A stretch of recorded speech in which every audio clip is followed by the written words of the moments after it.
The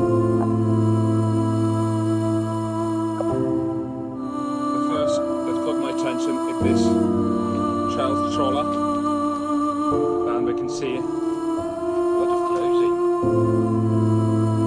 and even piano.